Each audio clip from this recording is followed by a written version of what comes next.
So Black Panther is one of my all-time favorite movies. It has major thematic and political issues.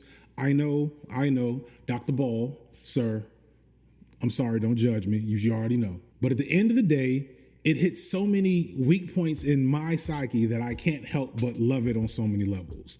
Seeing it opening night dressed in the dashiki I wore to my late aunt's funeral in Atlanta, surrounded by other black folks in their best African attire, some of them actually from Africa, most of them just folks from around Atlanta, is one of the best experiences I've ever had at a theater. It left such a mark that making a video on that movie was one of my longest standing goals when I became a video essayist. And I'm super proud of that video because in the world of angry white guys yelling reviews, they, along with some of my faves, missed a lot about this movie in their content that left me incredibly frustrated, which led me to making videos in the first place. That said, there's one glaring thing that I missed even, and I only noticed while I was going through the editing process to finish that video that I couldn't put in at the last minute.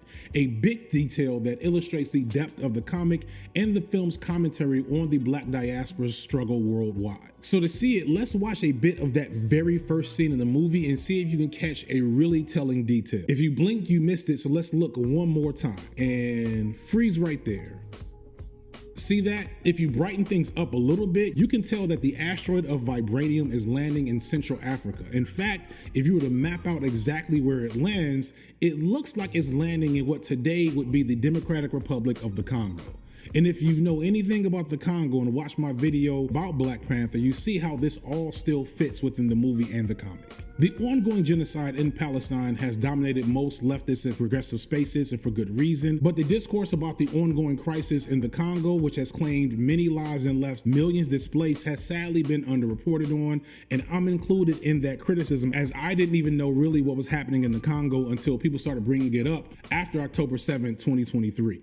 I knew that the Congo had been in a perpetual state of conflict, but I didn't know how heightened it had gotten over the last year. But I immediately recognized that the mythology of Wakanda mirrors or maybe even inverts the actual reality of what's happening in the Congo. I want to be clear, I'm not an expert on what's happening in the Congo, and I want to be very, very clear that this video is not even close to providing you a decent overview or background on how things got this bad, so I'll leave some links in the description for further research. But to quickly cut through things, what's happening in the Congo is a result of a long history of exploitation from colonialism with numerous villains and layers upon layers of prior history to dig through. Like, I'd have to go all the way back to the Berlin Conference in the late 1800s and the Scramble of Africa, which preceded and came after that conference. In this meeting, Europeans came together after they realized that there were valuable natural resources in Africa, and they were so thirsty to colonize and exploit it that they had to have a sit down to decide who would get what or war would break out among them. Unsurprisingly, no Africans were in charge or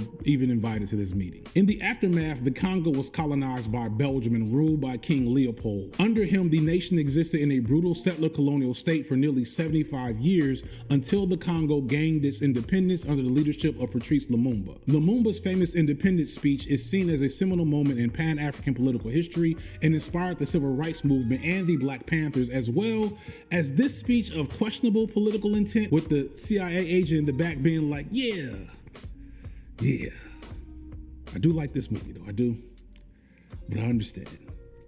Watch the whole video for more details. Lumumba was almost immediately assassinated and his body mutilated by the Belgian government, likely with help from the American CIA, and the Congo has basically been in turmoil ever since. Now, to list the specific villains of the Congo's extended turmoil would be too difficult, the list would be too long, but it includes pretty much every Western nation, numerous local militias in the Congo, tons of major corporations, and to a great extent, us as consumers of the products of those corporations. Because much like the mythological Wakanda, the Congo has incredible, valuable mineral resources, specifically gold, copper, and most significantly right now, cobalt. Cobalt is becoming increasingly valuable as it's a key ingredient to modern technological advancements in batteries and cellular devices. That Tesla you saved up for, the cell phone or tablet you're probably watching this on, All of that contains cobalt and likely cobalt mined from the Democratic Republic of the Congo. As the value of this metal increases, the fight to control who has access to it does as well. And it has led to conflict with the DRC state, multiple rebel groups, and Rwanda, leading to numerous military campaigns across Eastern Congo, killing thousands, displacing millions, and causing an unforeseen humanitarian crisis with every bad thing you can think of in between. But understand, as is typical in many developing nations, all of these entities that are at war are being perpetuated by Western and even now Chinese and Russian entities as they scramble for the power to exploit Africa, just like Europe did in the late 1800s.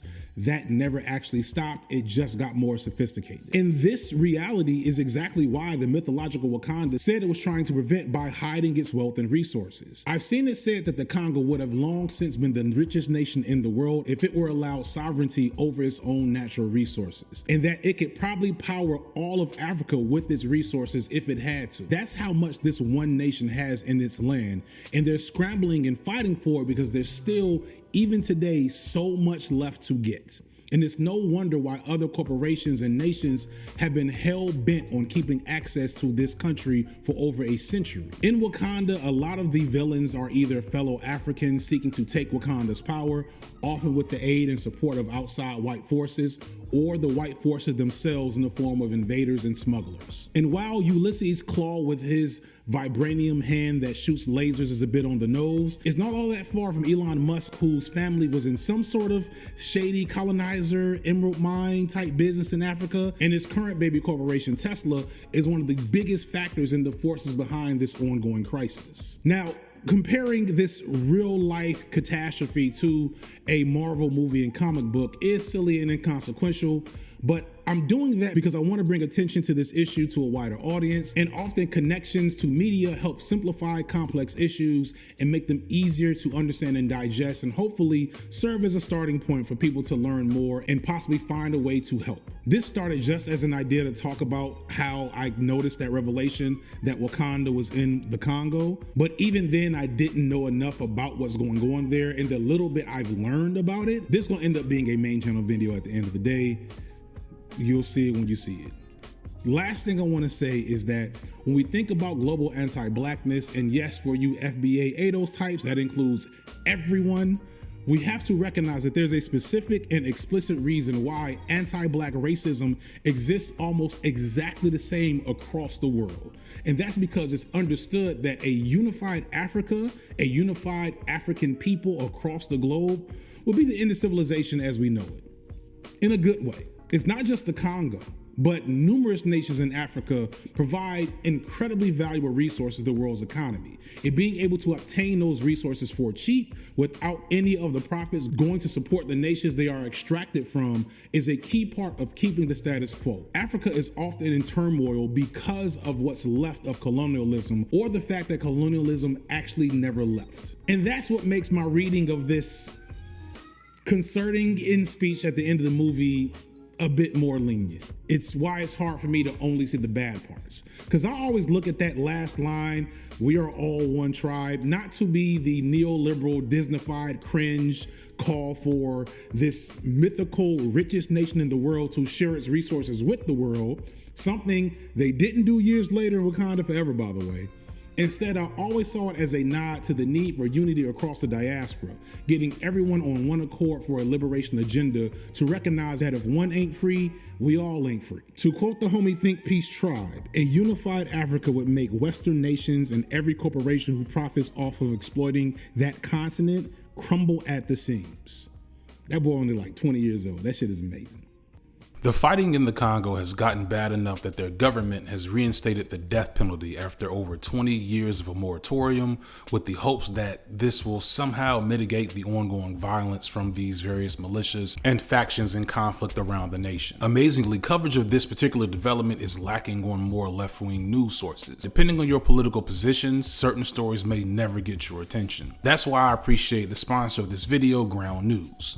Ground News is a website and app developed by a former NASA engineer on a mission to give readers an easy, data-driven, objective way to read the news, with access to over 50,000 news sources across the political spectrum. Ground News allows you to compare headlines to get a quick visual breakdown of the political bias, factuality, and ownership of the sources, reporting all backed by ratings from 3 independent news monitoring organizations. So to see how this works, let's go back to this story about the death penalty in the DRC. For the most part, this article is straightforward, right? But what I'm interested really is who is seeing this information. When I look over Ground News' bias distribution chart, I see that this story is really only being discussed in centrist and right-leaning news spaces. And I think this is emblematic of the apathy that even far left-leaning people have toward the plight of Africa as a whole, and this colors what gets our focus and support. In fact, when I look further into the places where this story is being reported, a bunch of them aren't even US-based media companies. So it goes to show just how siloed these stories are. This is one of the things I like best about Ground News, because it doesn't just report you the news,